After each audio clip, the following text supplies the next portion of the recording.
അലിവിൻ നിറവായണയു നീ സ്നേഹരാജായേശുവേ. ആഗോള കത്തോലിക്ക സഭ ഇന്ന് ക്രിസ്തുരാജ്യത്വ തിരുനാൾ ആഘോഷിക്കുകയാണ്. ക്രിസ്തുവിനെ രാജാതിരാജനെന്ന് വാഴ്ത്തിപ്പാടുന്ന തിരുനാളാണെന്ന്. അങ്ങനെയാണെങ്കിൽ എന്താണ് ക്രിസ്തുവിൻ്റെ രാജ്യത്വത്തിൻ്റെ രഹസ്യം? തീർച്ചയായും രാജാവെന്ന വാക്കുകൊണ്ട് തന്നെ ലോകം വിശേഷിപ്പിച്ചിട്ടുള്ളത് അയാൾ രാജ്യം വാഴുന്നവനായിരിക്കണം, അനേകരെ തോൽപ്പിച്ചവനായിരിക്കണം, എവിടെയെങ്കിലും ജയിച്ചവനായിരിക്കണം, ഉയർന്നവനായിരിക്കണം. രാജാവ് പറയുന്നത് പ്രജകൾ അനുസരിക്കുന്ന ഒരു സാഹചര്യമുണ്ടാകണം. എന്നാൽ ക്രിസ്തുവിൻ്റെ കാര്യത്തിൽ പലതും വ്യത്യസ്തമായിരുന്നു. ഈ ലോകം വ്യാഖ്യാനിച്ച ഒരു രാജ്യത്വമായിരുന്നില്ല ക്രിസ്തുവിൻ്റേത്. ക്രിസ്തു ആരെയാണ് തോൽപ്പിച്ചത്? എവിടെയാണ് ജയിച്ചത്? എന്താണ് നേടിയെടുത്തത്? എല്ലാവരുടെ മുമ്പിൽ തോറ്റവനെ ലോകം വിളിച്ച പേരാണ് രാജാതിരാജനായ ക്രിസ്തു. എന്നാൽ അന്നും ഇന്നും രാജ്യത്വത്തിൻ്റെ പേരിൽ ക്രിസ്തു ഒരുപാട് തെറ്റിദ്ധരിക്കപ്പെട്ടിട്ടുണ്ട് എന്നുള്ളതാണ് സത്യം. കാര്യം യോഹന്നാൻ്റെ സുവിശേഷം 6-ാം അധ്യായം 15-ാം വാക്യത്തിൽ 5 അപ്പം 5000 പേർക്കായിട്ട് വിഭജിക്കുന്നത് നമ്മൾ കാണുന്നുണ്ട്. വിശപ്പ് മാറ്റിയപ്പോൾ അവരെല്ലാവരും ക്രിസ്തുവിൻ്റെ പിന്നാലെ കൂടുതൽ ആവേശത്തോടെ പോയി എന്നുള്ളതാണ് സത്യം.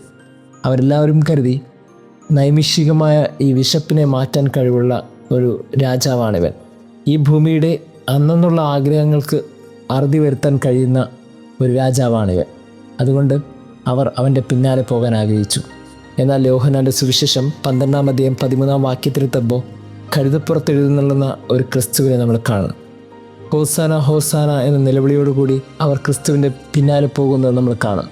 അപ്പോഴും അവർ ക്രിസ്തുവിനെ തെറ്റിദ്ധരിച്ചു എന്നുള്ളതാണ് സത്യം. അപ്പോൾ അവർ ചിന്തിച്ചത്, ഞങ്ങളുടെ ജീവനെ രക്ഷിക്കാൻ വന്ന രാജാവാണിവൻ, ജീവിതം മാറ്റിമറിക്കാൻ വന്ന രാജാവാണിവൻ. ഇങ്ങനെ അനുദിന ജീവിതത്തിൻ്റെ വിശപ്പും പ്രശ്നങ്ങളും മാറ്റുന്ന രാജാവായിട്ടും ജീവിതം രക്ഷിക്കാൻ വന്ന രാജാവായിട്ടും ജനങ്ങൾ തെറ്റിദ്ധരിച്ചുകൊണ്ടിരുന്നപ്പോൾ ലൂക്കാസ് സുവിശേഷം 23-ാം അധ്യായം 2-ാം വാക്യത്തിലെത്തുമ്പോൾ പിലാത്തോസിന് മുമ്പിൽ ആ ചോദ്യം വളരെ കൃത്യമായിട്ട് ഉയർത്തപ്പെട്ടു. ക്രിസ്തുവിനെക്കുറിച്ചുള്ള ആരോപണം അതായിരുന്നു. ജനത്തെ വഴിതെറ്റിക്കുകയും സീസറിന് നികുതി കൊടുക്കുന്നത് തടയുകയും താൻ രാജാവാണെന്ന് ഇവൻ അവകാശപ്പെടുകയും ചെയ്യുന്നു. ഇതാണ് ക്രിസ്തുവിനെതിരെയുള്ള ആരോപണം. ആ ആരോപണത്തിൻ്റെ ബലത്തിൽ പിലാത്തോസ് യേശുവിനോട് ചോദിച്ചു, നീ യഹൂദരുടെ രാജാവാണോ? വലിയ വേദനയോടെ ക്രിസ്തു പറഞ്ഞ വാക്കുകൾ നമ്മളിപ്പോഴും ഹൃദയത്തിൽ കോറിയിടണം. എൻ്റെ രാജ്യം ഐഹികമല്ല. അങ്ങനെ ആയിരുന്നുവെങ്കിൽ എൻ്റെ പ്രജകൾ എനിക്ക് വേണ്ടി പോരാടുമായിരുന്നു. അങ്ങനെയാണെങ്കിൽ ക്രിസ്തുവിൻ്റെ രാജ്യത്വം എന്തായിരുന്നു? അത് കുരിശിലെ രാജ്യത്വമായിരുന്നു. സഹനത്തിൽ നിന്ന് അല്പം പോലും കുടഞ്ഞു മാറാതെ പിതാവിൻ്റെ ഹിതം നിറവേറ്റുന്ന രാജ്യത്വമായിരുന്നു. സ്വന്തമായി രക്തം ചിന്തി തൻ്റെ കുഞ്ഞാടുകളെ രക്ഷിക്കുന്ന രാജ്യത്വമായിരുന്നു. ഒരുപക്ഷെ ഈ ഭൂമി അതുകൊണ്ടാവണം അറിഞ്ഞോ അറിയാതെയോ പീലാത്തോസ് ആ കുരിശിൻ്റെ മുകളിൽ കൊത്തിവെച്ചത്, നസ്രായനായ യേശു യഹൂദരുടെ രാജാവ്. തീർച്ചയായിട്ടും കുരിശിലായിരുന്നു ആ രക്ഷ എന്ന് കാലം ചരിത്രവും ഓർമ്മിപ്പിക്കാൻ ആ വാക്കുകൾ മാത്രം മതിയായിരുന്നു. ഈ തിരുനാൾ ആഘോഷിക്കുമ്പോൾ നമ്മൾ ഓരോരുത്തരും ചിന്തിക്കേണ്ട കാര്യം ഇതാണ്: ക്രിസ്തുവിനെ രാജാവായി കാണുമ്പോൾ അത് എങ്ങനെയുള്ള രാജ്യത്വമായിട്ടാണ് നമുക്ക് വിശേഷിപ്പിക്കുന്നത്? നമ്മളുടെയൊക്കെ അനുദിന ആവശ്യങ്ങൾ മാത്രം മാറുന്നതും നമ്മളുടെയൊക്കെ ജീവിതം രക്ഷിക്കാനെന്ന ഒരു രാജാവായിട്ട് മാത്രമാണോ ക്രിസ്തുവിനെ നമ്മൾ ചുരുക്കുന്നത്? ക്രിസ്തുവിൻ്റെ രാജ്യത്വം ഏറെ വ്യത്യസ്തമായിരുന്നു. സഹനങ്ങളിൽ കുരിശിനെ ചേർത്ത് പിടിച്ച ആ രൂപം കാണുമ്പോൾ നമുക്ക് മനസ്സിലാകും, ക്രിസ്തുവിൻ്റെ രാജ്യത്വം ആരുടെയും മുമ്പിൽ തലകുനിക്കാത്ത രാജ്യത്വമാണ്. സഹനങ്ങളിൽ കുടഞ്ഞു മാറാത്ത രാജ്യത്വമാണ്. ആ രാജ്യത്വമാണ് സഭ എന്നും വാഴ്ത്തിപ്പാടുന്നത്. ജീവിതത്തിലുണ്ടാകുന്ന ഓരോ കണ്ണുനീരിലും വേദനയിലും എൻ്റെ ക്രിസ്തു നടന്നുപോയ അതേ പാതയിലൂടെയാണ് ഞാനും നടക്കുന്നതെന്ന് ചിന്തിച്ചാൽ തീർച്ചയായിട്ടും ഈ രാജ്യത്വ തിരുനാൾ നമുക്കും അർത്ഥവത്താണ്. ദൈവം നമ്മെ അനുഗ്രഹിക്കട്ടെ.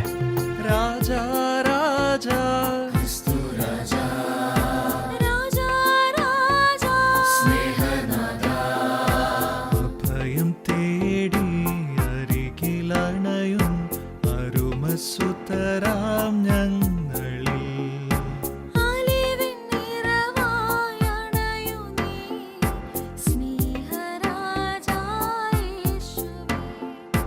അലിവിൻ നിറവായണയു നീ സ്നേഹരാജായേശുവേ. കേൾക്കണേ നാഥാ, മനമുരുകി ഒഴുകും പ്രാർത്ഥന, മറ്റാരുമില്ല അഭയമേക, അന്നു മാത്രം ശരണമേ.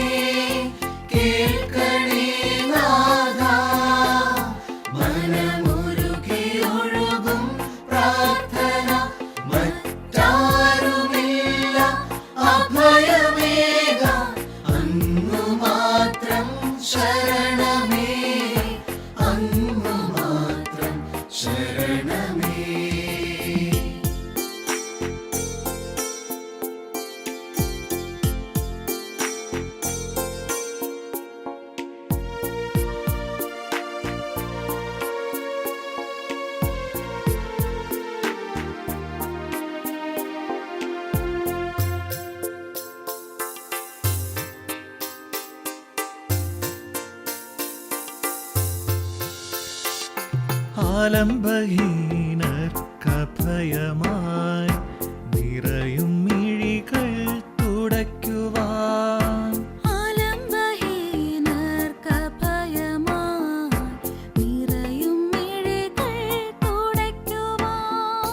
പാപികൾ ഞങ്ങൾക്കായി മുറിഞ്ഞ കരങ്ങൾ നീട്ടി വാഴുന്നു നീ.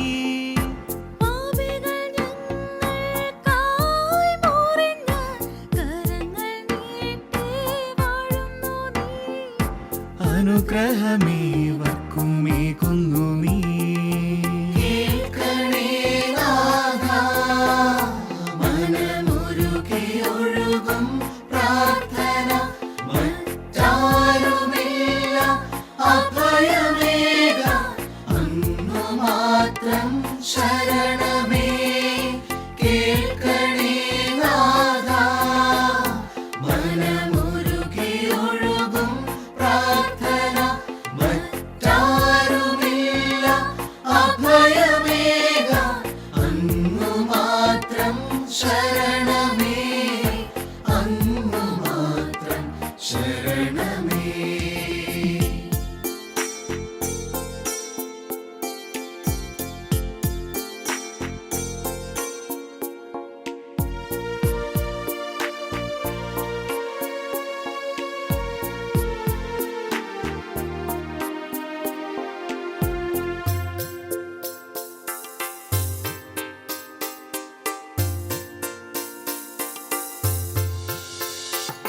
ലോകപാപം കുരിശിലേന്തി രാജരാജനായി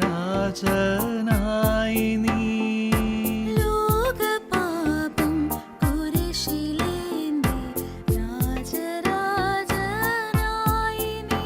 തവ പാദതാരിൽ ഓടിയണയും മക്കൾ ഞങ്ങൾ നിൻ പ്രിയ.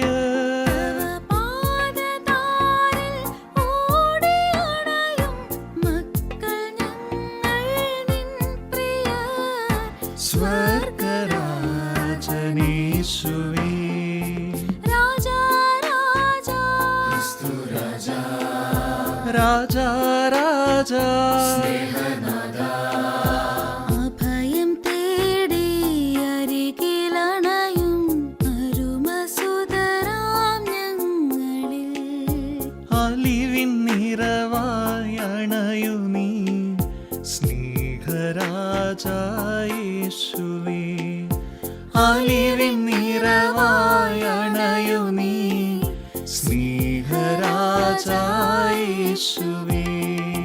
കേൾക്കണേ നാഥാ, മനമുരുകി ഒഴുകും പ്രാർത്ഥന. മറ്റാരുമില്ല അഭയമേക, അങ്ങു മാത്രം ശരണമേ. കേൾക്കണേ നാഥാ, മനമുരുകി ഒഴുകും പ്രാർത്ഥന. മറ്റാരുമില്ല അഭയമേക, അങ്ങു മാത്രം ശരണമേ. അങ്ങു മാത്രം ശരണമേ.